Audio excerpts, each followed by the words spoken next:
Bienvenue sur Fragile. Cette semaine, je vous propose un épisode un peu spécial. L'entretien de l'autrice Sylvie Tanette, invitée des dernières rencontres littéraires de Port-Cros, organisées par l'Association des Amis de Port-Cros, que je remercie pour cette captation sonore. Présentée par Patrick Kéchichian, ancien journaliste au Monde des Livres, et interrogée par Emmanuelle Pouquet, journaliste indépendante, Sylvie Tanette nous parle de son dernier livre, Maritime, paru chez Grasset, une fable ensorcelante qui se déroule dans une île qui rappelle Port-Cros ou Porquerolles à une autre époque. Elle nous partage aussi ses premières impressions sur Port-Cros. Je vais me contenter de présenter brièvement à la fois la personne et les livres pour que cela introduise les questions qu'Emmanuelle posera après à Sylvie Tanette. Voilà, j'ai connu Sylvie Tanette dans les années 90 au Monde, où elle était pigiste, et c'est là qu'elle a commencé, je pense, à faire de la critique littéraire, qu'elle a fait jusqu'au milieu des années 2000, je crois, et elle a toujours été ce qu'on nomme une collaboratrice extérieure des journaux, c'est-à-dire n'appartenant pas à une rédaction en propre, mais collaborant d'une manière régulière à certains journaux. Donc ça a été après Le Monde, le Temps à Genève, et la radio suisse romande. Il y avait France Culture. Et donc, elle a réalisé une série d'émissions sur France Culture qui s'appelait À nos aïeux et qui étaient des entretiens avec des écrivains, ça allait de François Nourricier à Nancy Houston, enfin avec beaucoup, une vingtaine d'écrivains, et sur l'idée d'interroger les écrivains non pas sur leur histoire personnelle directe, mais sur leurs grands-parents. Et à chaque fois, ça donnait tout de même une vision de chacun de ces écrivains tout à fait intéressante et assez inédite, m'a-t-il semblé. Et ces entretiens furent repris en 2007 dans un volume qui reprenait avec des photographies les entretiens avec les écrivains. Donc ensuite, elle a travaillé, ou en même temps, peu importe la chronologie, au Temps de Genève et à la radio suisse romande où elle continue de réaliser beaucoup d'entretiens avec des écrivains qui sont importants, et depuis 2015 aux Inrecuptibles, qui était d'abord un hebdomadaire et qui est devenu depuis un an à peu près un mensuel. Voilà. La critique littéraire, quoi qu'on en dise, est une bonne porte d'entrée pour la littérature. On fait souvent une différence un peu trop marquée entre ce qu'est la critique littéraire et ce qu'est l'écriture littéraire. Et l'œuvre à venir de Sylvie Tanette a montré que cette différence n'était pas aussi évidente qu'on veut bien le dire, souvent. Donc son premier roman a été publié en 2011, Amalia Albanesi, qui est paru au Mercure de France. Le deuxième, Un jardin en Australie, en 2019 chez Grasset, et toujours chez Grasset, en 2021, Maritime, dont il sera davantage question tout à l'heure. Donc, vous comprenez bien qu'avec 3 romans, il n'est pas encore le temps de faire le bilan d'une œuvre, puisqu'elle est encore à venir. Je pense qu'elle a encore beaucoup de choses à dire et de formes à trouver. Le romancier est toujours en quête d'histoire, et je pense qu'elle n'a pas fini de chercher de trouver les siennes.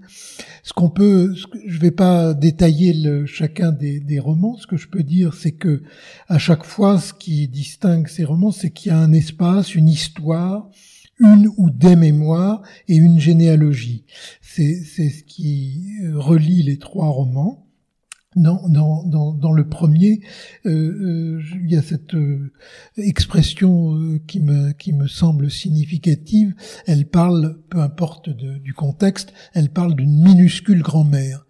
Et je pense que ça donne peut-être une indication sur ce que j'appelais cette généalogie.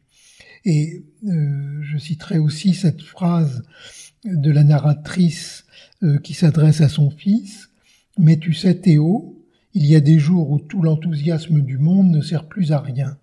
Des jours, et la deuxième phrase est importante pour ce qui va suivre, des jours où la Méditerranée est muette. » phrase qui exprime plus une quête, une attente qu'un désespoir, je crois. Dans le deuxième roman, donc Un jardin en Australie, l'espace soudain s'élargit jusqu'à l'imaginaire, puisque, si je ne me trompe pas, Sylvie Taneth n'a jamais visité ce pays, qui s'appelle l'Australie, qui est lointain. Non pas qu'elle s'approprie, mais qu'elle situe très bien dans son roman, dans une perspective qui est à la fois tout à fait réaliste, enfin on sent que le paysage australien est tout à fait là, et en même temps avec une liberté de l'imagination qui est très grande. Et soudain, dans cette perspective, les notions objectives de géographie et de chronologie s'avèrent d'une manière manifeste trop étroites. Là aussi, l'univers et le temps demandent à s'élargir. La mémoire brouille et excède la chronologie, et les soubresauts et les drames de l'histoire font bouger les frontières, sans modifier cependant les paysages. Les paysages restent toujours une sorte de constance dans son esprit et dans sa prose. Dans le troisième roman, dont il va être bientôt question, donc Maritime, on revient en Méditerranée. Et le roman, pardonnez-moi de me répéter à nouveau, joue sur l'élargissement et l'espacement, même si au départ, il est question d'un îlot, d'une île aux dimensions qui pourraient s'apparenter à celle de Porquerolles. C'est un îlot, c'est un lieu où l'étranger est accueilli et où l'exilé trouve sa demeure. C'est à la fois un conte qui intègre la mythologie et une fable qui appelle une certaine morale, explicitement politique, historique, avec l'ombre toujours menaçante de la dictature. Les hommes et l'histoire des hommes dans le pays est bien là, pesante, menaçante. Le mal reste le danger, même si, pour le désigner, le mot de dictature, qu'elle soit dans l'Europe du XXe siècle, on peut penser à l'Italie, à la Grèce, on en a parlé à plusieurs reprises entre nous, mais il n'y a pas une référence précise à telle dictature, à tel moment de l'histoire. Le romancier est capable ou a la liberté de se libérer des contraintes trop explicites de l'histoire telle qu'elle a eu lieu, puisqu'il est dans l'imagination, dans l'imaginaire.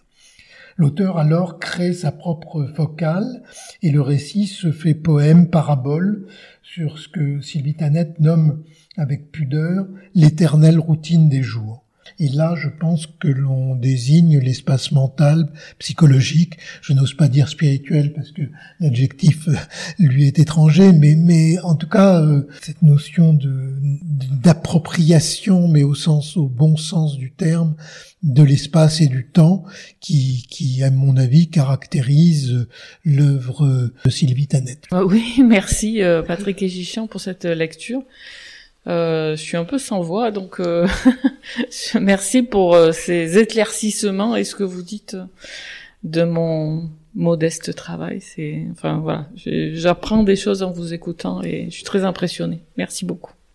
Sylvie, comme le disait Patrick, avec Maritime, vous invitez vos lecteurs à mettre le cap sur le sud de la Méditerranée, et plus précisément, pour en rappeler un petit peu le contexte aux lecteurs et aux auditeurs, un îlot de Méditerranée à la rencontre d'une petite communauté soudée, un village de pêcheurs à travers une histoire portée par la voix d'un vieux pêcheur qui se souvient.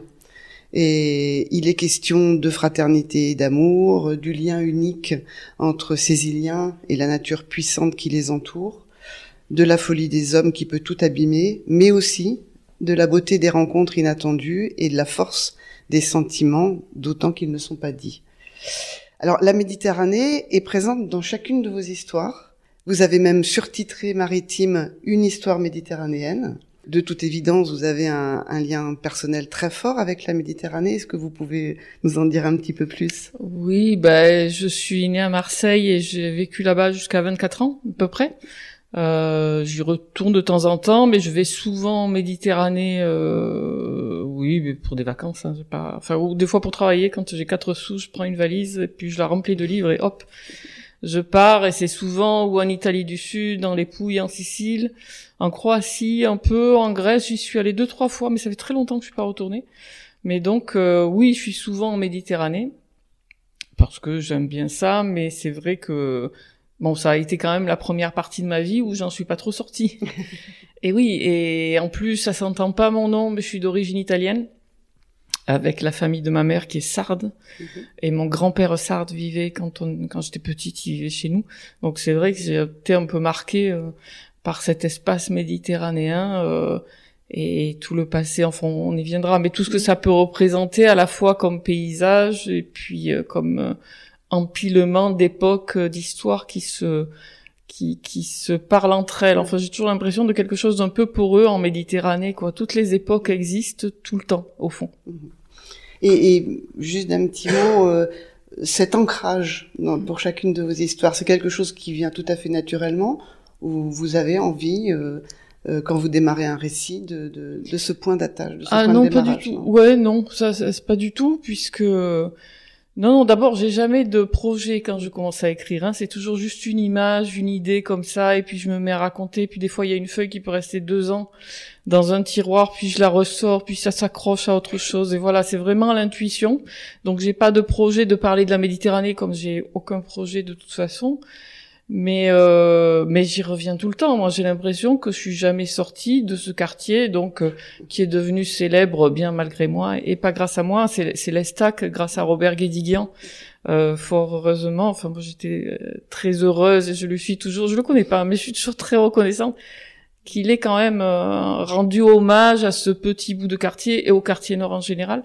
Cet espace, donc dans les quartiers nord de Marseille, qui est un petit peu particulier. On y reviendra peut-être. J'ai l'impression que je suis toujours pas sortie de là-bas.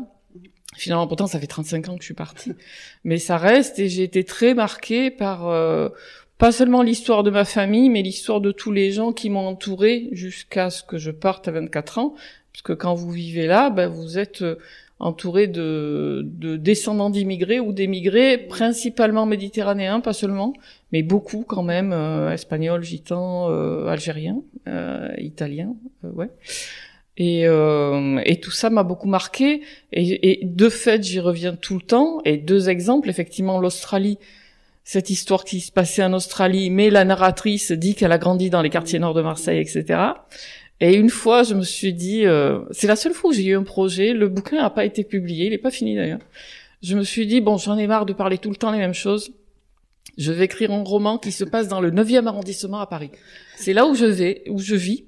Et je trouve que c'est un arrondissement, il ne se passe rien. Il se passe rien. T'entends, il y a un magasin qui ferme et ça change. La voisine, elle dit, ah, vous avez vu, il y a une nouvelle boulangerie. Mais à part ça, c'est un lieu, c'est incroyable. Le centre de Paris, on a vraiment l'impression, quand on est passé par les quartiers nord de Marseille, on a l'impression que le centre de Paris, il se passe rien. Et pour moi, c'était presque un défi littéraire de dire comment inventer une histoire dans un lieu où il n'y a rien. Il y a rien. Alors je commence à écrire, une fille qui dit qu'elle a grandi là avec sa mère, etc. Et en fait, d'un coup, sa mère, elle meurt, elle trouve une lettre où elle se rend compte qu'elle est la fille d'un anarchiste italien qui, dans les années 70, était allé dans les quartiers nord de Marseille, et sa mère avait fait une fugue depuis Paris, et puis personne l'avait su. Et elle était allée à Marseille. Pourquoi à Marseille? Elle était tombée là, tombée amoureuse de l'italien. Et après, elle est rentrée à Paris, elle a épousé un monsieur du 9e arrondissement.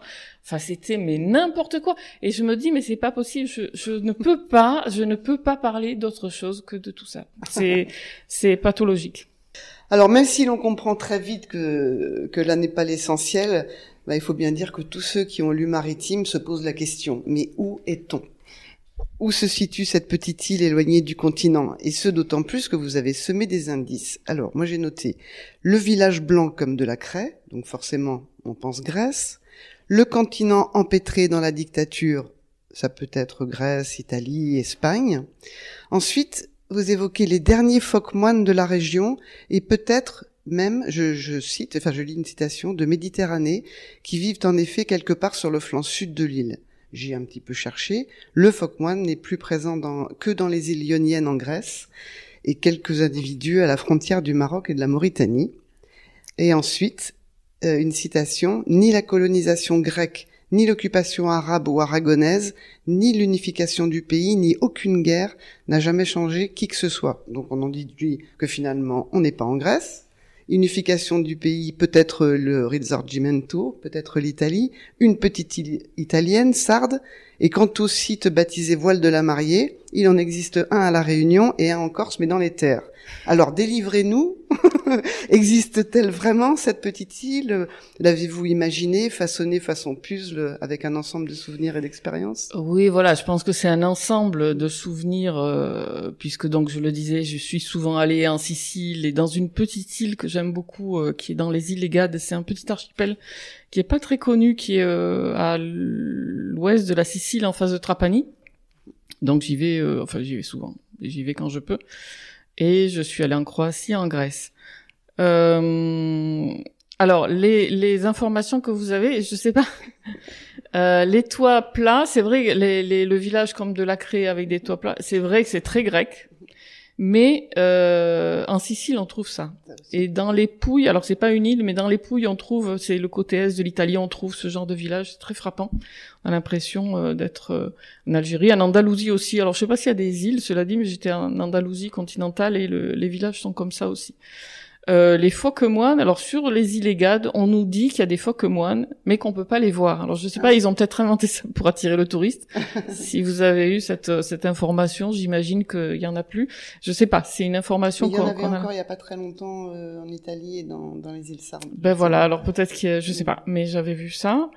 Et qu'est-ce qu'il y a comme autre information? Le voile de la mariée. Oui. Alors ça, c'est en Sicile. Il y a un endroit... Oui, qui est en Sicile, dans un parc naturel, d'ailleurs, tiens, comme à Porquerolles, qui s'appelle la réserve du Zingaro, qui veut dire la réserve du Gitan, je sais pas pourquoi. Il y a un endroit où il y a un grand rocher blanc sous l'eau, c'est une crique, et les gens appellent ça la crique du voile de la mariée parce qu'il y a le rocher blanc. Moi, on me dit ça y est, j'en ai fait un roman. Et alors que, bon, c'est tout, ils disent il y a un rocher blanc, ça fait blanc, voilà, moi j'ai parti, enfin, le nom a dû me marquer parce qu'il est ressorti dans cette histoire. Et la réunification du pays, ça c'est la Sicile, hein, qui effectivement est occupée par les Aragonais, les Arabes, même les Normands, j'en ai pas parlé, et puis il y a eu l'unification du pays ensuite au 19e, mais ça a pas empêché, et la Sicile et encore plus les îles Légades ou les autres îles siciliennes, d'avoir je sais pas, une tonalité différente que du reste du continent, voilà. D'accord. Et ce souvenir extrêmement vivace du vieux pêcheur, vous avez interrogé quelqu'un ou discuté avec quelqu'un dans une de ces îles? Non, pas spécialement. Ah, j'ai discuté avec pas mal de gens. Oui, j'ai le souvenir d'un ou deux pêcheurs et d'un vieux monsieur qui tenait un bistrot où j'allais écrire tous les jours. Donc et qui avait écrit ses mémoires. Alors il m'a donné son petit livre, il avait un petit que j'ai réussi à lire, c'était un italien. Donc oui, peut-être qu'il m'a un peu marqué, il avait un profil un peu de vieux loup de mer, mais c'était pas, il tenait un bistrot, c'était pas un loup de mer. Non, quand même sur le fait que je cite pas, ça c'était volontaire. D'abord, bon, moi j'aime pas citer des lieux. C'est vrai qu'en Australie, on dit que c'est en Australie, mais la ville elle est inventée, la ville où ça se passe. Je me sens plus libre. Si je mets dans un lieu, je vais tout de suite me demander, mais est-ce que c'est crédible ou pas? Est-ce que ça va être compliqué pour moi? Alors que là, bon, bah, finalement, je raconte ce que je veux. Bon, je peux pas raconter n'importe quoi. Il peut pas se mettre à neiger, par exemple, ou des choses comme ça. Mais une fois qu'on s'en tient à des choses possibles, après, moi, je suis libre et j'écris un roman. Et en plus, là, je me voyais pas, c'est quand même des lieux, j'y vais comme ça, comme touriste, je me voyais pas raconter l'histoire de la dictature dans telle île grecque ou dans telle autre. J'allais pas parler à la place de ces gens, j'habite à Paris quand même, ça aurait été un peu ridicule. Ou alors, il aurait fallu que je fasse un livre différent, que j'aille me documenter, que j'aille dans les archives, et ça, c'est un autre travail. Franchement, moi, c'est un petit livre de 150 pages et c'est tout à fait différent. Voilà. On va aborder le thème de l'insularité et pour cela, je vais vous lire 2 petits passages. Ici, rien ne se fait en secret. Nous vivons aux yeux des autres, face à tous et à chacun. Et un petit peu plus loin, aucun étranger ne s'était jamais comporté comme lui. Pour la première fois, quelqu'un nous a apporté de l'attention et a entendu ce que nous avons eu à dire. Benjamin ne s'est jamais moqué des histoires que nous lui avons racontées l'une après l'autre. Il nous a écoutés attentivement et nous a questionnés à propos de notre vie sur l'île. On trouve dans votre livre une lecture très sensible de l'insularité, au point de se demander si justement vous ne l'avez pas vous-même vécu, éprouvé. quelque chose qui dépasse le dit pour se fonder vraiment sur le sensitif, l'instinctif, l'appartenance à une communauté humaine. Est-ce que vous avez vécu un moment sur une île ou simplement êtes-vous particulièrement sensible à cet état d'être insulaire ? Je pense que j'y suis sensible, il y a beaucoup de choses. Il y a d'abord le fait que quand j'y suis, je me demande toujours, et je suis allée travailler sur l'île, donc c'est l'île de Marettimo, qui est en face de Trapani, qui est toute petite, qui est un peu comme Porquerolles, je pense qu'elle est plus petite même. Il y a juste un village. Et c'est vrai que je me demande hors saison, il y a déjà plus grand monde, mais ceux qui restent l'hiver, je me dis, mais comment ils font s'ils s'entendent pas? Voilà, nous dans notre vie, on peut ne pas dire bonjour aux voisins, on s'en fiche, on est en ville, voilà. Bon, eux, comment ils vivent et j'imagine qu'il y a une espèce de solidarité de base, même si on s'entend pas. Donc il doit y avoir une ambiance particulière qui m'intéresse, qui m'a intéressé quand j'y étais et en partie quand j'étais là-bas pour écrire ça. Que je trouve très étrange, oui, comment on vit quand on est sur une île, mais ici à Porquerolles, effectivement, les gens qui ont vécu ça, ils peuvent en parler mieux que moi. Après, ce qui me frappe par rapport à la phrase de Benjamin, c'est vrai que j'étais frappée quand on est en Croatie ou dans ces îles siciliennes. Nous, on arrive en touriste, en tongs, en short, bon, on est quand même dans des lieux où il s'est passé des choses compliquées, quoi. Et tous ces gens, et notamment en Croatie, mais même en Italie, quand on croise des vieilles personnes, ils ont vécu des époques historiques où ils ont vécu des choses compliquées. En plus, c'est quand même des lieux où même aujourd'hui, et même s'il y a des touristes, les gens ont pas une vie facile. Il y a pas énormément d'argent. Bon, quand on commence à discuter avec eux, on se rend compte que c'est des économies très chiches, très serrées, voilà. Et voilà, et nous on débarque là-bas et je m'inclus dans le nous, on arrive comme ça, on trouve tout merveilleux, on mange 3 tomates, mon Dieu que c'est bon, etc. Il fait beau, sauf qu'on se rend pas compte que le manque d'eau, par exemple, c'est une catastrophe, ils ont pas d'eau, ils peuvent pas faire pousser les légumes, et ça me frappe cette espèce de décalage entre notre état d'esprit quand on arrive en vacances et puis eux qui vivent là-bas toute l'année. Et ça me frappe aussi, je sais pas si j'en fais partie, mais une espèce de condescendance. Des gens qui arrivent depuis les villes, pas seulement Paris, et depuis le continent et qui regardent ces populations de façon amicale, c'est pas agressif, mais il y a une espèce d'agressivité dans la condescendance peut-être qu'on se rend pas compte, peut-être que je suis comme ça, je sais pas, j'essaye que non. Mais donc ça c'est pour ça que le vieux monsieur est un peu il y a peut-être une espèce de colère qui transparaît dans ce qu'il raconte. Maintenant, et j'en reviens toujours à ça, donc j'ai grandi dans les quartiers nord de Marseille, c'est quand même une population un peu larguée, un peu isolée, c'est pas une île, mais purée, on est tout au bout de la ville, et puis on était vraiment les quartiers oubliés, même maintenant d'ailleurs. Il y a eu tout un scandale où une instit un jour a pris en photo la salle de classe où elle travaille dans les quartiers nord, c'est épouvantable, quoi. Personne laisserait ses enfants dans des classes pareilles, et ça a toujours été comme ça. On était les quartiers, il y avait pas le tout à l'égout, il y avait pas de bus passé 18 heures, il y avait rien, il y avait pas de bibliothèque, il y avait rien. Bon. Et du coup, de grandir là, enfin, j'ai l'air de me plaindre, mais vraiment, c'est des quartiers, on se plaint souvent des banlieues et des gens de banlieue, des jeunes de banlieue, mais il faut voir que la plupart d'entre nous, on vivrait pas dans ces conditions. Et du coup, ça a dû me marquer cette façon de vivre un peu, par en autarcie, on n'est pas dans une île, mais c'est quelque chose qui transparaît. C'est pour ça que je me reconnais dans cette histoire.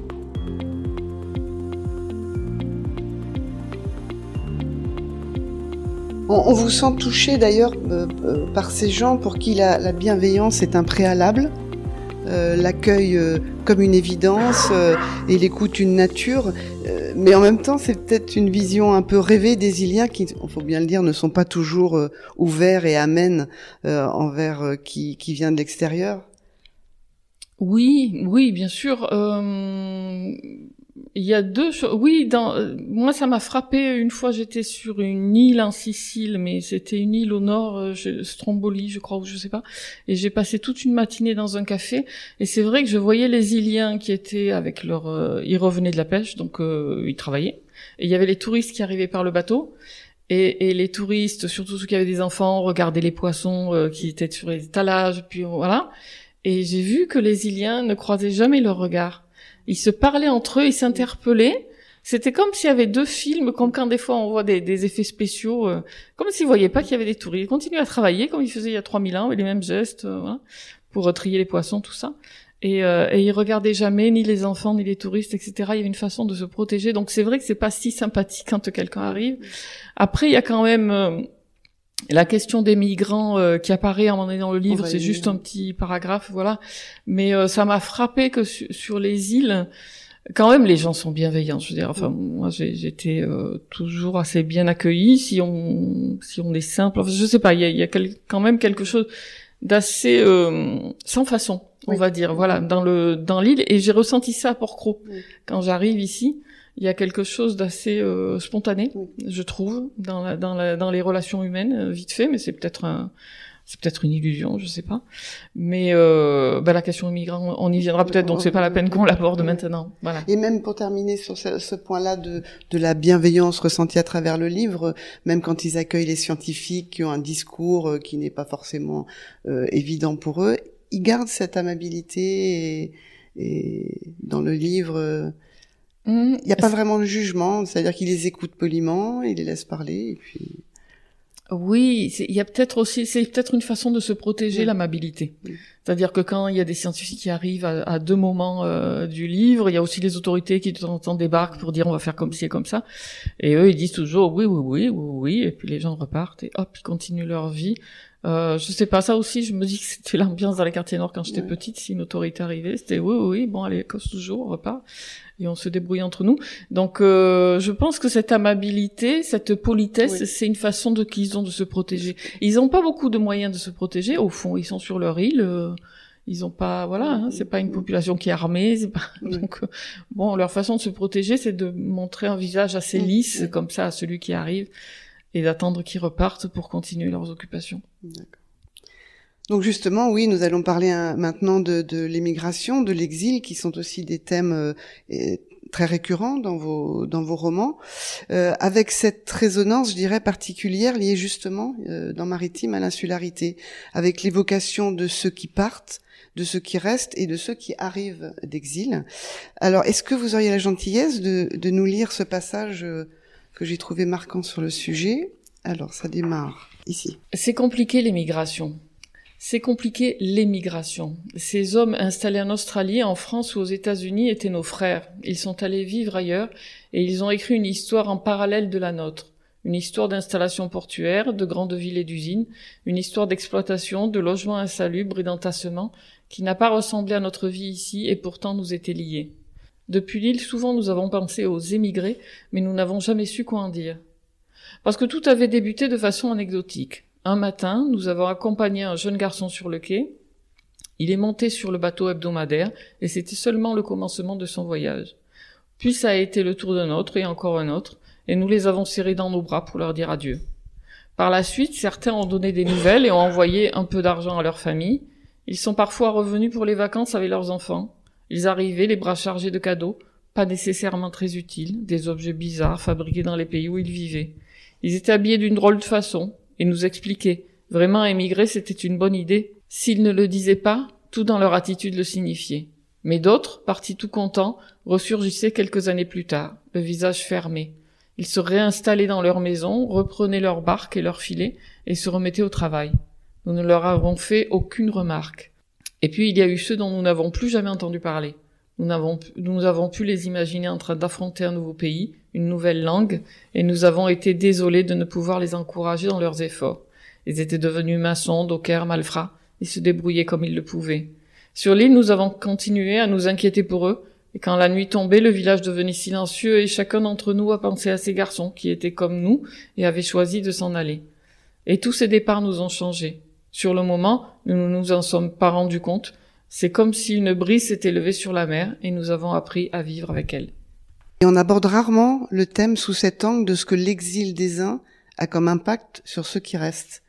Et je voulais savoir si cet aspect-là vous avez intéressé particulièrement, parce que c'est rarement évoqué sous cet angle. On parle toujours de ceux qui partent, mais pas forcément de l'impact. Ces départs nous ont changé, vous écrivez ça, c'est très fort. Oui, je le pense, franchement. D'abord, je trouve qu'on parle pas assez d'émigration, d'immigration et d'émigration. Je trouve que c'est un thème, en tout cas dans notre littérature, qui est très peu présent.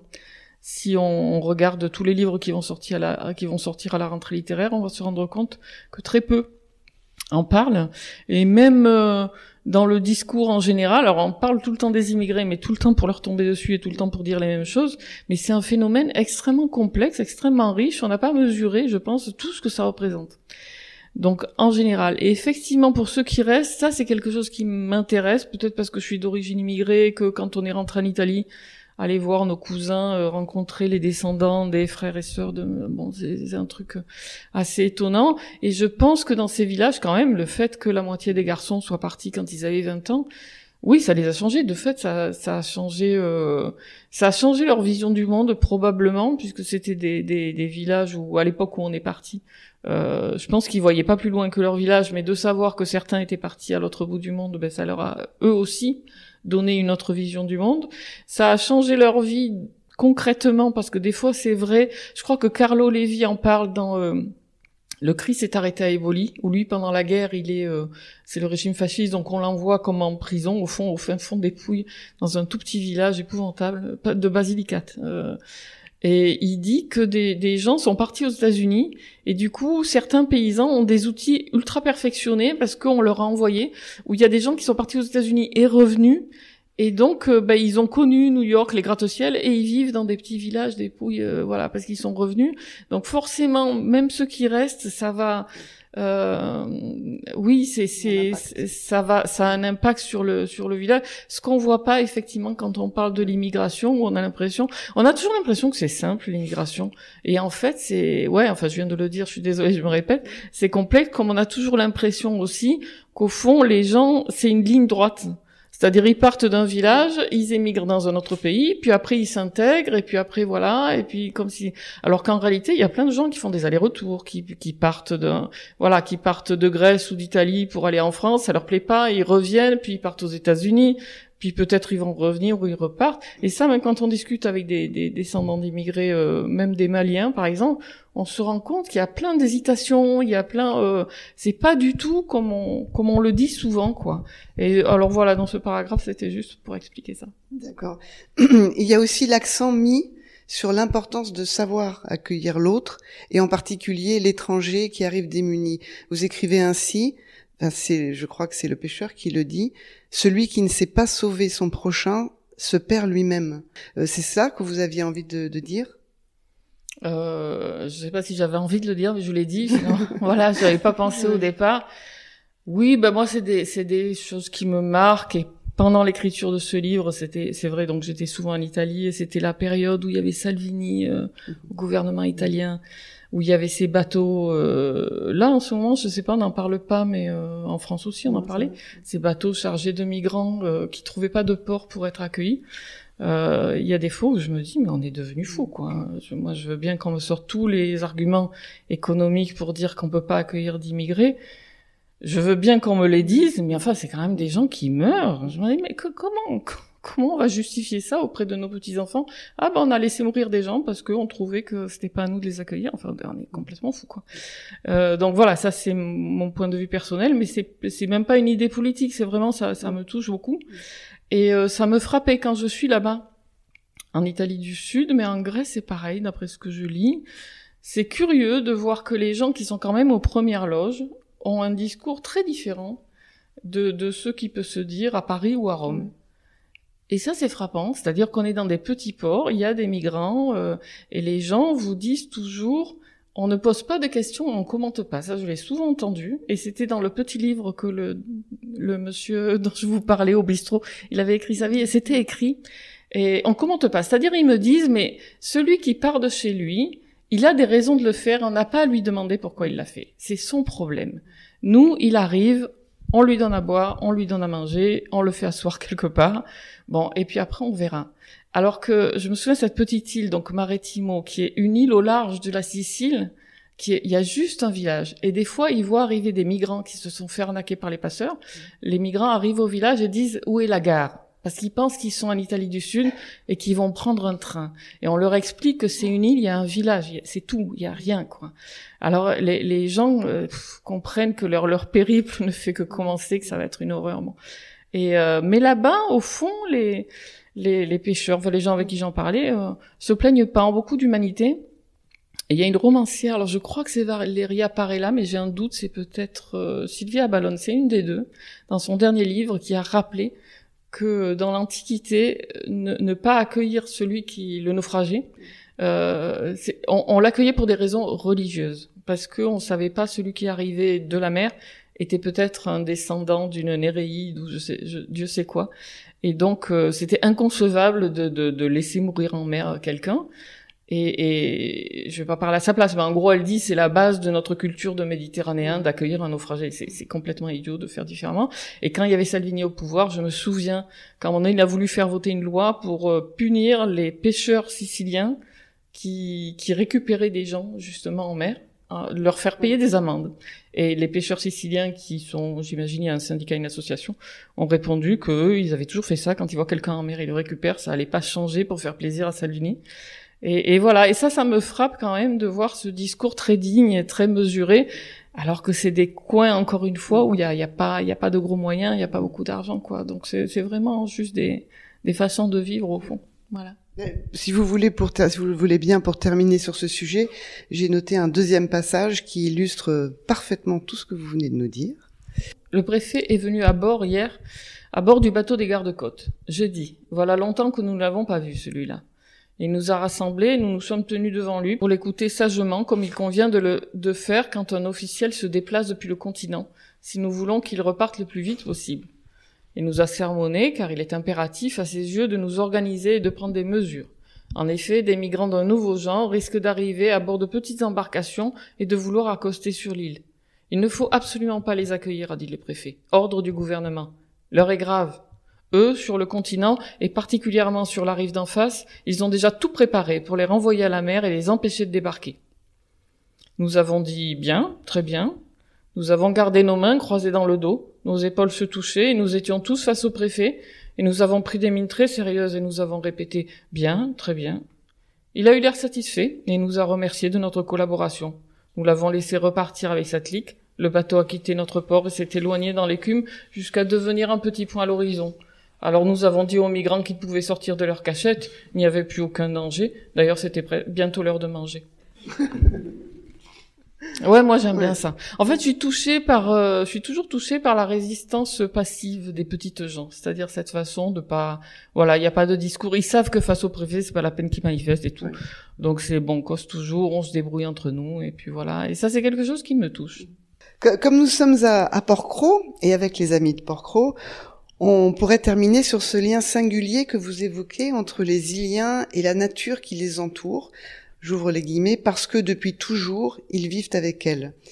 Et il y a la mer tout autour qui nous protège, dit le pêcheur, une nature vivante, puissante et qui fait partie de leur vie au quotidien. Vous dites aussi, dans le livre, il y a des moments où la mer donne l'impression de vouloir communiquer avec nous, et d'autres fois où elle semble comprendre exactement ce que nous attendons d'elle. Il y a les mouettes qui veillent sur la population et les alertes des dangers, le vent, et puis ces liens profonds qui perdurent avec les animaux marins et les légendes, comme ici, nous avons celle des îles d'Or, nous avons celle de la Licastre à Porquerolles, dont on ne sait plus très bien, en fait, aujourd'hui, si elles n'ont pas un ancrage dans la réalité, tous les hommes reliés à la nature. Que diriez-vous de ce lien-là? Pourquoi est-il, selon vous, particulier entre les habitants des îles et leur environnement naturel? Parce que je pense que plus encore qu'ailleurs, mais les gens de Port-Cros le diraient mieux que moi, je vais pas parler à leur place, mais il me semble que plus encore qu'ailleurs, on est dépendant de la nature, il faut faire attention à tout. L'eau, notamment, dans ces coins où ça manque d'eau, s'il y a un feu, voilà, toute l'île risque de brûler en un rien de temps, c'est terrible. La mer, on est vite coupé du continent si la mer est déchaînée, donc il faut faire attention à... Oui, je pense qu'on est plus proche de la nature, et puis si au XXe siècle ou au XXIe siècle, on vit sur une île, c'est qu'on a un lien particulier avec la nature, sinon on part dans une ville sur le continent. Donc je pense que les habitants ont un lien comme ça. Je pense aussi que c'est lié au personnage. Moi, je me suis mis dans la voie du vieux monsieur. Une fois que j'étais dans cette voie, je pensais comme lui et je parlais comme lui. J'avais son rythme, un petit peu comme quand on compose une musique.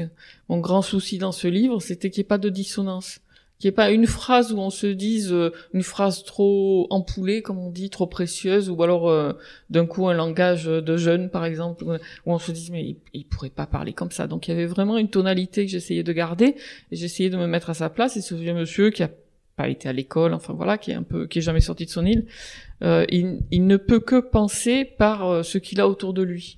Donc il prête une attention aux animaux, aux éléments et à la végétation qui est beaucoup plus intense que nous ne pouvons le faire, nous qui sommes occupés à toutes sortes de choses. Lui, il a que ça autour de lui, quoi. Il a que ça à penser. Et effectivement, le lien avec les légendes, alors c'est marrant parce que dans le livre, je dis que les mouettes, effectivement, surveillent. C'était aussi dans la nouvelle que j'ai lue hier soir. Mais quand j'ai écrit le livre, je savais pas. Et après, je me suis rendu compte que les Romains, si j'ai bien lu, dans l'Antiquité, ils avaient des dieux lares, je crois qu'on dit les dieux domestiques, qui n'étaient pas dans le Panthéon, mais des dieux. Et les mouettes, ils pensaient qu'effectivement les mouettes les protégeaient, surveillaient, parce qu'effectivement les mouettes, quand on les regarde, elles sont toujours en train de surveiller comme ça. C'est assez bizarre. Donc c'est vrai que les éléments de la nature, assez vite, ça se lie avec des légendes. Mais quand on est méditerranéen, je pense qu'on est construit sur cette montagne de légendes, et particulièrement à Marseille, on grandit avec l'idée que c'est la cité phocéenne, c'est la ville grecque, on nous raconte l'histoire. Il y a pas longtemps, il y a un petit documentaire sur Marseille sur France 3 où Ariane Ascaride a rappelé un truc que j'avais oublié. Quand on était petit à l'école primaire, on nous distribuait des cahiers gratuits, des cahiers de brouillon, et sur la 4e de couverture, il y avait la légende de la fondation de Marseille, c'est-à-dire Gyptis et Protis, les Grecs qui arrivent, et la jeune femme du village qui est là, elle le choisit comme époux. Enfin bon, je sais pas si vous connaissez la légende, c'est une très belle légende. Et ça, c'est un aspect qui m'intéresse dans ce livre-là, qui m'intéresse en Méditerranée, c'est-à-dire que, oui, cet empilement de légendes et d'époques qui fait que la nature a pas bougé. Il y a quand même des coins en Méditerranée, alors c'est peut-être ailleurs, mais moi, je sais pas, ça me frappe plus en Méditerranée, où on arrive quelque part, on a le paysage que les Romains avaient quand ils arrivaient, quoi. Un petit port avec juste quelques maisons, les collines, quelques oliviers. Alors les oliviers, c'est à partir des Grecs, mais donc ça fait quand même un moment. Ça n'a pas bougé, c'est frappant. Et quand on est dans les Pouilles, on peut toucher des oliviers, et ils ont vu passer les légions romaines. Ils ont comme ça, c'est très bizarre, ça me frappe. Là-bas, on a vraiment l'impression, et en plus, il y a des trucs, on voyait un pêcheur qui tape un poulpe sur, je sais pas pourquoi, ils sont obligés, paraît-il, j'ai jamais compris. Ils tapent les poulpes quand il est, voilà, pour attendrir. Mais ils font ça depuis l'Antiquité. Il y a des fresques où on voit les gens, c'est les mêmes gestes, c'est la même chose. Donc c'est un aspect qui me fascine toujours, cet empilement de légendes, d'histoires vraies, fausses, etc., et qui est souvent lié à la nature, aux animaux marins, mais en même temps, la mer, c'est quand même quelque chose de particulier, quoi. Même quand vous êtes petit, c'est vrai. Donc moi, j'ai grandi au bord de l'eau comme certains d'entre vous. C'est quand même un espace plat, et vous savez que ça grouille dessous. Je veux dire, il suffit d'être un peu fragile comme moi, psychiatriquement, pour imaginer des trucs. C'est complètement fou, quoi. Et les gens aiment bien. Je me souviens d'un vieux dans mon quartier qui avait dit un jour, il pêchait à l'Estac, et il sautait de rocher en rocher, et d'un coup, il saute, et en fait, c'était une baleine, et elle l'a charrié jusqu'en Algérie. Je l'ai cru! C'est un truc, voilà.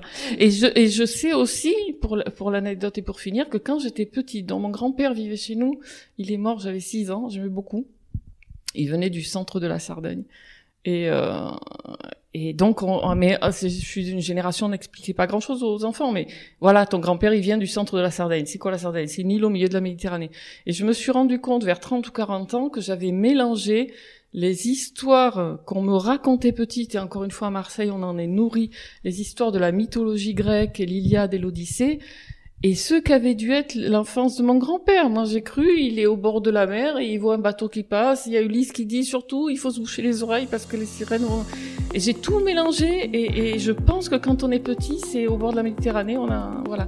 En tout cas, moi, voilà. On comprend mieux. Mais oui, c'est complètement cet univers et cet imaginaire qui s'est construit là-bas. Ouais.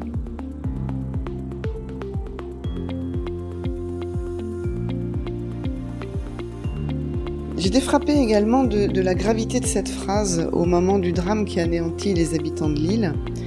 Ce que nos yeux ont vu ce jour-là nous a éloignés pour toujours de la compagnie des hommes. Et j'ai repensé à Joseph Conrad et aux Frères de la Côte, revenus en ces terres de la presqu'île de Gien et qui découvrent cette belle jeune femme aux yeux fous après avoir été témoin de la barbarie des hommes pendant la Révolution dans les rues de Toulon. Est-ce que vous pensez que les gens qui vivent en bord de mer, donc là en l'occurrence je dis pas forcément les îles, le bord de mer, sont plus vulnérables à la violence parce que précisément ils vivent en harmonie avec la nature et qu'ils sont davantage reliés à elle et qu'en ces endroits-là, tout se vit, s'éprouve avec davantage d'acuité? Eh bien peut-être, merci beaucoup. Non, j'y avais pas pensé du tout. J'avais pas pensé à ça. Mais oui, peut-être. Oui, c'est peut-être pour ça qu'ils ont été d'autant plus méfiants envers la dictature dans ce roman et d'autant plus touchés par ce qui s'est passé. Je sais pas. Moi, c'est vrai que cette scène que vous citez où il y a un jeune homme donc qui est torturé devant ses.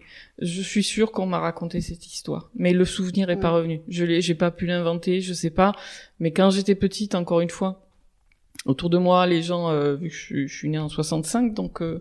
Il y avait des gens qui avaient vécu la guerre, il y avait des gens qui avaient été déportés parce que bon, voilà, ils étaient des communistes et il y avait des histoires qui traînaient dans le quartier et je pense qu'on m'a raconté ça, mais j'arrive pas à me souvenir de quelqu'un qui est torturé devant ses camarades. Et c'est ressorti dans ce livre. C'est vrai que moi c'est une scène qui me touche beaucoup, mais j'avais pas relié ça au fait qu'ils sont au bord de la mer, mais vous avez sûrement raison. Et autre chose, c'est l'aspect liberté donnée au lecteur. En fait, tout n'est pas écrit chez vous. Les histoires sont contées par touche. Vous dessinez le paysage, laissant à chacun la liberté de tracer ses propres chemins. Pas d'injonction. Chacun peut avoir sa propre vision.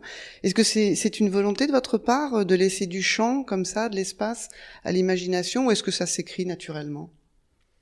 Les deux, disons. Moi, c'est vrai que j'aime bien être minimaliste, pas trop raconter. Mais c'est vrai qu'en tant que lectrice, si je prends mon manteau de lectrice, j'ai horreur des romans où on nous explique tout. Ou même on nous réexplique des fois qu'on est mal compris, ou quand un personnage arrive, on nous donne son prénom, son nom de famille, son âge, sa coupe de cheveux, ses études, son niveau d'études, enfin tout le métier, tout ça. Ça m'agace. Alors des fois c'est justifié, il y a des romans sociologiques où évidemment il faut qu'on sache exactement, voilà, des romans qui mettent en jeu la lutte des classes, il faut qu'on sache exactement d'où viennent tous les personnages, sinon on comprend pas. Donc ça va. Mais il y a des romans où c'est pas du tout justifié, mais où je sais pas pourquoi le lecteur a pas de liberté, on nous décrit tout. Et donc puisque ça m'agace en tant que lectrice, je vais pas l'imposer. Donc moi je vous donne juste quelques indications. C'est vrai qu'il y a quasiment pas de prénoms, il y a juste les deux prénoms Benjamin et Michaela. Michaela, on dit qu'elle est très très belle et qu'elle a des cheveux dorés. Benjamin, il a une allure de dieu grec. Et vous vous débrouillez avec ça, quoi. Et il y a des gens qui me le reprochent, c'est peut-être un peu trop minimaliste. Et il y a des gens qui me disent, voilà, je sais plus. Oui, on sait pas d'où vient Benjamin. Et il y a des gens qui me l'ont reproché et qui m'ont dit, mais quand même, c'est quoi? C'est un activiste politique, mais de quel pays il vient? Et pourquoi tu l'as pas dit? Allez-y, imaginez. Ouais, c'est bon. Est-ce que c'est important de savoir, finalement? Peut-être pas. C'est important, je sais pas. Pour moi, il y a deux solutions. J'ai pas tranché entre les deux. Ce jeune homme qui arrive dans cette île, donc, probablement, il se cache des autorités, il vient se cacher. Donc, c'est un jeune homme très politisé qui va expliquer, d'ailleurs, un petit peu à ces Iliens qui vont mettre des mots sur ce que eux ont toujours ressenti face à la dictature. Ils ont jamais adhéré à tout ça. Et lui, en étant très politisé, leur explique finalement, leur parle justement de la lutte des classes, par exemple. Et du coup, ça va les éclairer. Soit c'est quelqu'un qui avait immigré dans ce pays, d'un pays voisin, peut-être parce qu'il fuyait une dictature, et puis il se retrouve là, il y a la dictature, donc il se met aux côtés de l'opposition, comme pendant la guerre, il y avait un réseau de la résistance, je voudrais pas dire de bêtises, mais il y avait aucun qui était naturalisé. C'était tous des apatrides, c'est la fiche rouge, il y avait que des apatrides, et voilà. Donc pourquoi pas. Ou alors, c'est quelqu'un qui vit dans un autre pays, ici il y a une dictature, donc il vient prêter main forte à l'opposition à l'intérieur du pays, comme il y a eu des gens en Europe qui sont allés faire la guerre d'Espagne par conviction comme ça. Donc voilà, moi il y a ces deux possibilités, j'ai pas tranché. Je laisse le lecteur ou la lectrice imaginer, ça me va très bien. D'accord. Avant de laisser la parole à nos auditeurs, je voulais juste savoir concernant cette petite référence glissée à la toute fin du livre, à cette touriste étrangère, une romancière qui a passé ses journées, disent-ils, à écrire sur la terrasse sans parler à personne. Alors, est-ce que c'est vous apparaissant furtivement dans le décor comme Hitchcock dans ses films? Oui, je sais pas, ça m'a fait rire de faire ça. Bon, moi, je parle avec les gens quand même quand je suis là-bas, mais je sais pas, ça m'a fait rire de rajouter cette phrase. Effectivement, il y a la romancière, et puis toujours pour comment dire? Parce que si c'est moi et que j'ai parlé à personne, ça veut dire que l'histoire est complètement inventée. Voilà. Au fond, puisque j'ai pas recueilli l'histoire. Voilà, c'était juste un petit jeu comme ça, mais c'est une phrase. Merci infiniment, Sylvie. Merci à vous. Sylvie, c'est la première fois que vous vous rendez à Port-Cros. Alors 2 jours, c'est court, mais on a envie de vous demander quelles sont vos impressions, vos sensations à la découverte de cette île. Moi, je suis assez sans voix. J'ai passé une journée à me promener comme ça. C'est vrai que j'étais jamais venue, et c'est ce qui me frappe aussi, parce que j'ai grandi à Marseille et j'étais jamais venue là. Vraiment des espèces de frontières sur la côte méditerranéenne française. En tout cas, on passe pas facilement d'un lieu à un autre. C'est assez bizarre. C'est pas si loin finalement. Mais moi, ce qui me touche, c'est ce qui me touche en Méditerranée, c'est qu'on est tous reliés. Toutes ces îles finalement se ressemblent d'une manière ou d'une autre. Qu'on soit en Grèce, en Italie ou ici, il y a pas mal de végétation commune, et pas seulement les végétations, je veux dire l'aspect, le paysage, il y a quand même des choses communes. Ça, c'est un aspect qui me touche, je sais pas pourquoi, c'est une espèce de... Oui, c'est un continent, on voit souvent la Méditerranée comme une frontière, et en fait, pour moi, c'est un continent, il y a une unité, ne serait-ce que dans la géographie physique, quoi, on retrouve plein de choses partout. Vous allez reprendre la navette tout à l'heure, enfin, si vous y arrivez. Malheureusement. Vous allez repartir certainement avec des images. J'ai un peu envie de vous demander s'il y avait une image, une odeur, un son, peut-être une saveur que vous retiendriez de cette île. Quelle serait-elle? Le cri de mouette, parce que j'adore. Non, l'image sûrement, c'est ce matin, je suis allée à la plage du Sud me baigner à 7h30. Et voilà, ça, je pense qu'une île, il faut la voir le matin quand il y a encore personne, et que justement il y a juste les oiseaux comme ça, et on peut se baigner dans l'eau étale. L'éprouver physiquement, c'est quelque chose d'important. Bien sûr. Ouais. Oui, pour moi, une île, déjà j'étais contente parce qu'hier on n'a pas fait le tour, mais enfin on a beaucoup marché. Ce matin, je suis allée en courant à la plage du Sud, et c'est vrai que si on vient dans une île et qu'on reste sur le port et la plage à côté, ça n'a aucun sens. Une île, il faut l'éprouver, il faut marcher. Et je me souviens, quand j'étais jeune, on allait aux îles du Frioul qui sont en face du port de Marseille.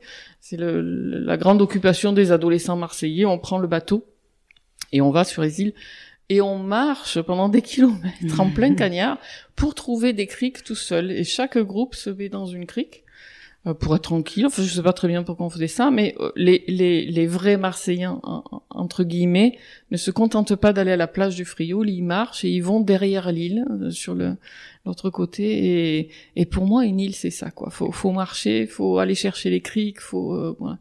Sinon c'est pas la peine, on reste sur la côte. Est-ce que vous l'étiez un petit peu imaginé, vous l'étiez figuré avant de venir ici? Non, j'y avais pas trop pensé. J'ai pas réfléchi. Je me suis laissée porter par le bateau qui arrivait ici. J'avais aucune idée. J'étais contente parce que c'est un parc naturel et que voilà, je me disais que c'est important, que si toutes ces îles étaient des parcs naturels, ce serait peut-être une bonne idée. Parce qu'il y a quand même des îles qui ont été très abîmées, et notamment en Croatie, j'en ai parlé tout à l'heure. C'est vrai que j'étais dans les îles croates où il y a encore des coins très préservés parce que vu leur histoire, jusqu'à la fin des années 80, le tourisme était très limité. Il existait, mais il était limité.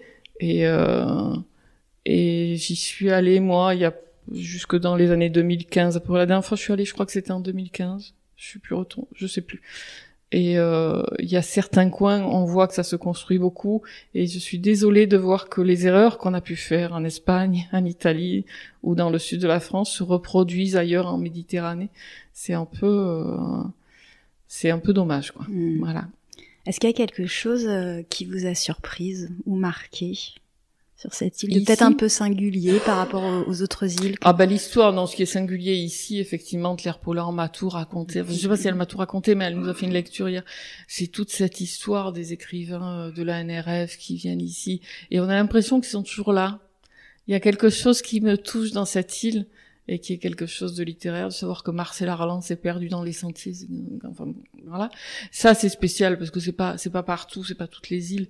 Et donc, cette île, elle a cette particularité-là, que tout le monde ne sait pas. Je sais pas de quelle manière il faudrait peut-être plus le signaler ou plus l'expliquer aux lecteurs du continent, en tout cas les gens qui aiment lire, leur expliquer qu'ici, il s'est passé quelque chose de notre histoire littéraire, quoi. Voilà.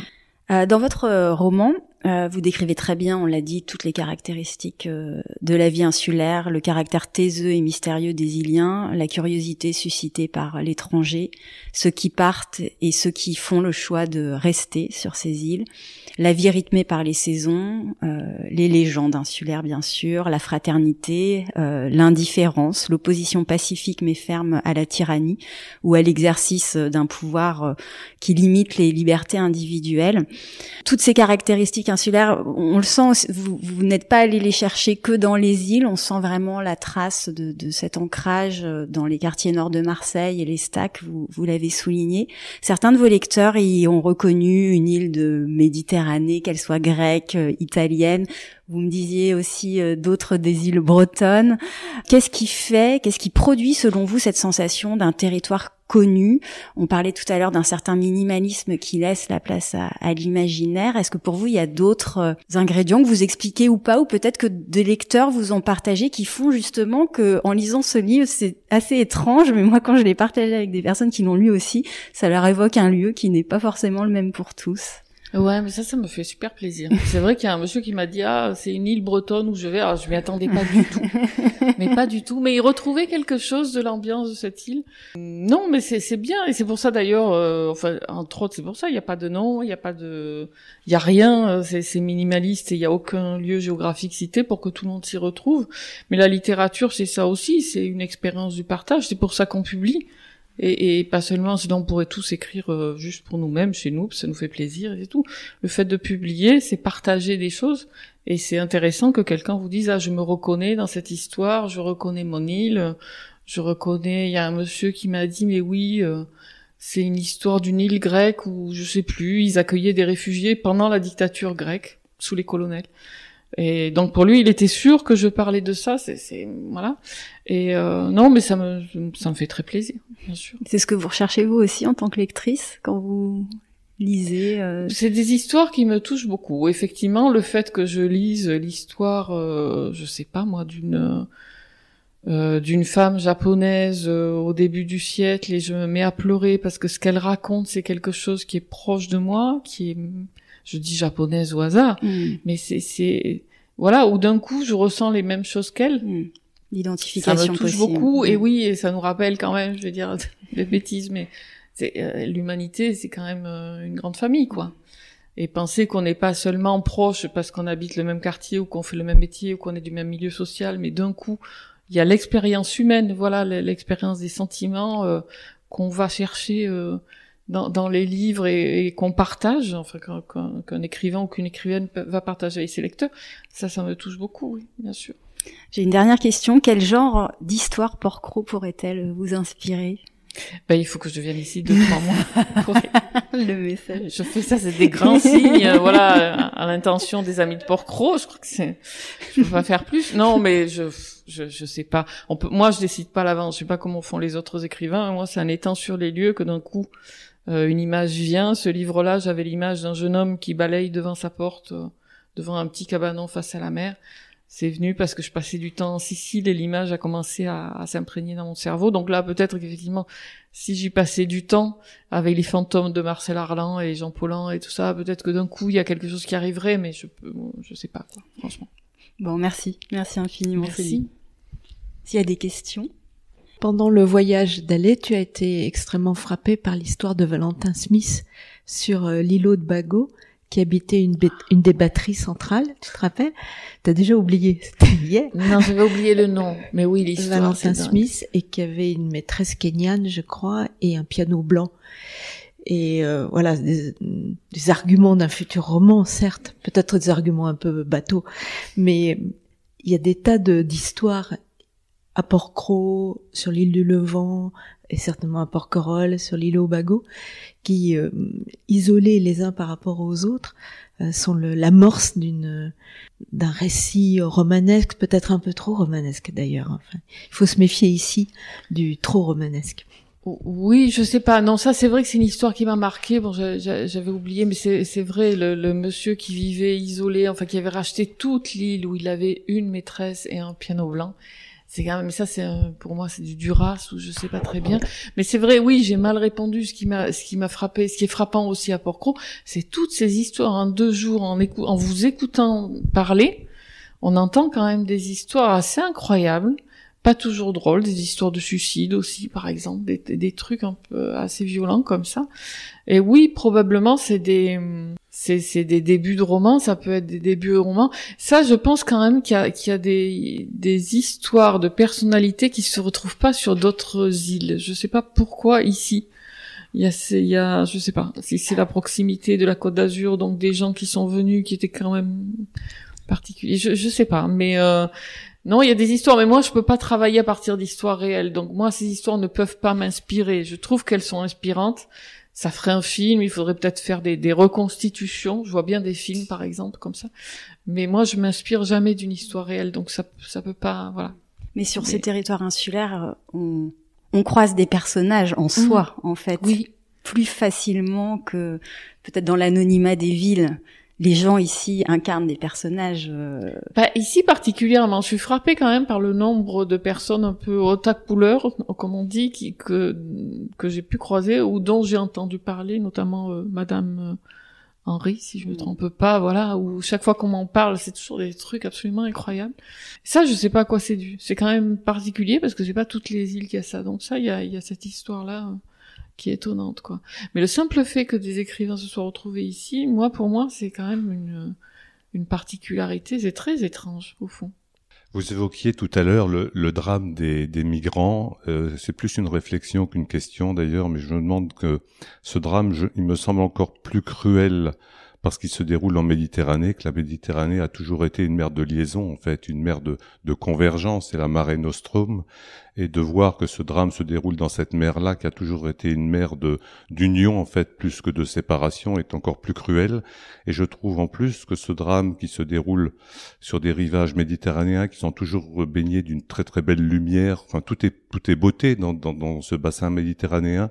Je trouve que ça fait un contraste très très saisissant avec ce drame épouvantable qui se déroule dans cette mer. Je ne sais pas si vous partagez ce point de vue et que ce contraste-là est absolument abominable. On a peut-être le sentiment, c'est un peu cynique, que si ce drame se déroulait ailleurs, et il se déroule ailleurs, dans des paysages beaucoup moins beaux, peut-être, on y est peut-être moins sensible. Je trouve que ce contraste-là est extrêmement marquant. C'est possible, oui, je sais pas si on y est moins sensible. Moi, c'est vrai que ça me touche parce que je suis méditerranéenne et parce que effectivement la Méditerranée, j'ai l'impression qu'on est en train de faire une espèce de contresens historique depuis en gros, c'est assez récent, mais en gros depuis la construction de l'Europe. Et moi, en plus, je fais partie d'une génération où on nous a vendu l'Europe comme quelque chose de très positif, où vous pourrez voyager, ça sera formidable, etc.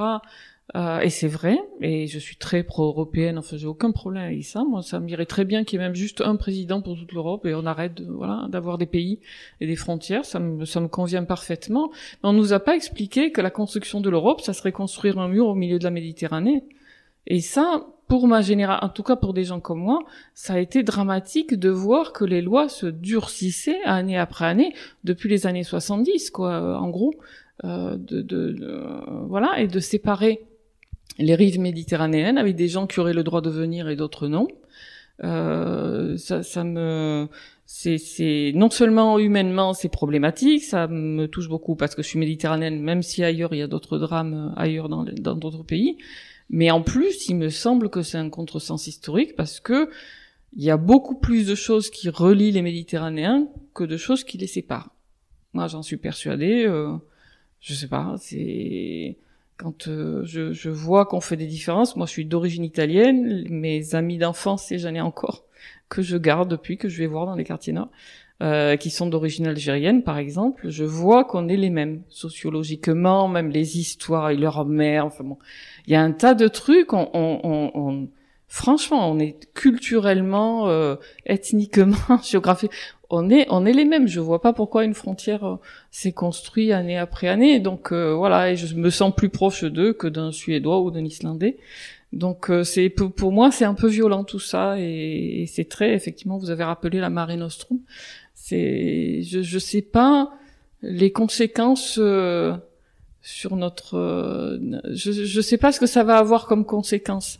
Il me semble que c'est à courte vue de dire vite il faut protéger nos frontières, mais c'est quand même des millénaires d'histoire de traversée de Méditerranée qu'on est en train de. C'est très bizarre. Merci beaucoup Sylvie. Merci à vous. Rendez-vous sur le site fragileporquerolles.toutattaché.com pour retrouver les références de cet ouvrage. Si ce n'est pas déjà fait, vous pouvez toujours vous abonner au podcast Fragile sur Apple Podcasts, Deezer, Spotify ou toute autre plateforme d'écoute. Cela vous permettra d'être notifié des nouveaux épisodes tous les 15 jours. Et si cet épisode vous a plu, vous pouvez désormais mettre 5 étoiles sur Spotify et toujours laisser 5 étoiles également sur Apple Podcasts avec un petit commentaire. C'est la meilleure manière de soutenir ce podcast et ça me fait toujours très plaisir de vous lire. On se retrouve très vite. À bientôt.